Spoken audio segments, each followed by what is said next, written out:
L'auto-envoûtement quand les pensées négatives prennent le contrôle. Dans la vie, nous sommes souvent confrontés à des moments difficiles. Parfois, ces expériences malheureuses peuvent nous affecter au point de nous donner l'impression d'être sous l'emprise d'une force négative. C'est là qu'intervient le concept de l'auto-envoûtement qui se définit comme un état dans lequel une personne génère et amplifie son propre malheur à travers ses pensées négatives et ses croyances limitantes. Nous allons examiner de plus près ce phénomène en explorant ses causes et ses conséquences. Le cercle vicieux des pensées négatives. L'auto-envoûtement se nourrit des pensées négatives incessantes d'une personne.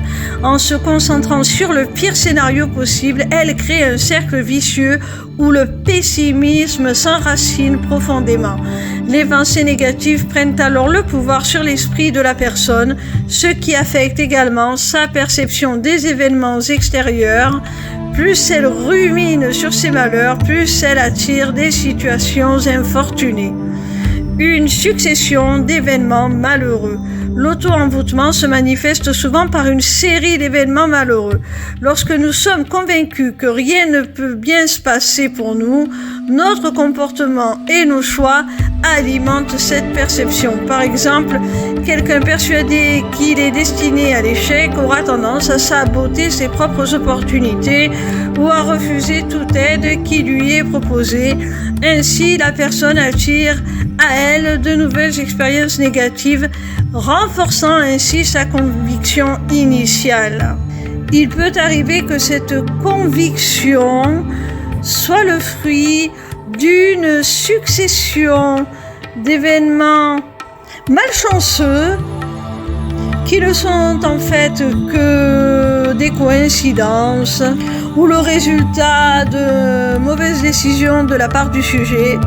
Mais cette accumulation d'événements indésirables pousse la personne à croire qu'elle est victime d'une sorte de malédiction. Le rôle des croyances limitantes. Dans certains cas, l'auto-envoûtement est associé à des croyances superstitieuses selon lesquelles quelqu'un doté d'un certain pouvoir aurait jeté un sort ou un mauvais œil à la personne en question. Cette conviction renforce l'idée que le malheur est indépendant de ses propres actions. En attribuant ce pouvoir à une tierce personne, la personne auto-envoûtée se déresponsabilise et se sent prisonnière de forces extérieures sur lesquelles elle n'a aucun contrôle. Cette perception entrave sa capacité à prendre des mesures pour améliorer sa situation et la place sous une posture de victimisation et de fatalisme. Attention, comme on le dit avec humour, ce n'est pas parce que l'on est parano que personne ne nous veut du mal. Il est parfois possible que certaines personnes, consciemment ou inconsciemment, simplement en nous jalousant, projettent sur nous de mauvaises énergies, de mauvaises influences. Mais il ne sert à rien de psychoter. Parce que plus vous allez avoir peur, plus vous allez vous focaliser sur cette idée et plus vous allez amplifier ce phénomène par votre propre suggestion. Se libérer de l'auto-envoûtement. Heureusement, il est possible de sortir du cercle vicieux de l'auto-envoûtement. La première étape consiste à prendre conscience de ses propres pensées négatives et de l'impact qu'elles ont sur notre vie. Il est essentiel de remettre en question les croyances limitantes et de cultiver un état d'esprit plus positif.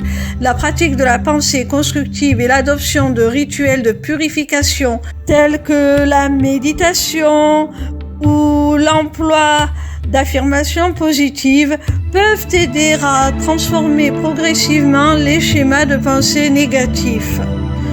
Conclusion, l'auto-envoûtement est un phénomène complexe où les pensées négatives, le pessimisme ancré et les croyances limitantes jouent un rôle prépondérant.